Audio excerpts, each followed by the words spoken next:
Before you Zoom, today we're going to talk about what to wear, your location, background, lighting, and distractions.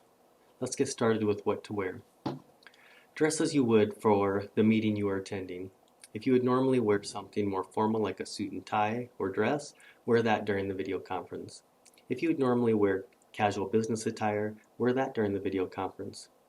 Wearing your pajamas probably isn't an option. If you want to be a professional, dress professionally. Not only does it give people on the receiving end the impression you are a professional, but it also puts you in that mindset so you are ready for the meeting.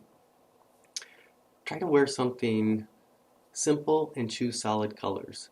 When you're choosing something to wear, also consider attire that will contrast your background so you don't blend in with your surroundings. Next, let's look at locations. Try to pick a location that is free from distractions, but as professional as you can with the resources you have.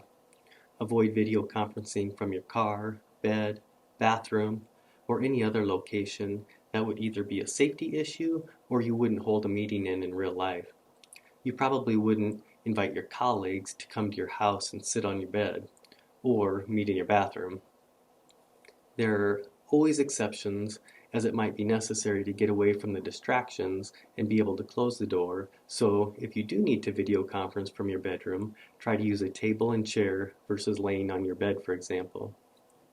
I've also seen creative teachers use their bath wall as a whiteboard, but typically these are the exception and used for a specific purpose. When choosing your location, consider your background, the camera view that others will see when you're connected. Look at your background before you get started and determine if it's distracting or if it's just a simple background. Ask yourself if the pictures or posters on the wall are appropriate, distracting, or too busy. Many times people will have books behind them, and you may want to review the titles to ensure they're appropriate for those in the meeting. It's also acceptable to use a Zoom background to hide what's behind you. There are many out there to choose from.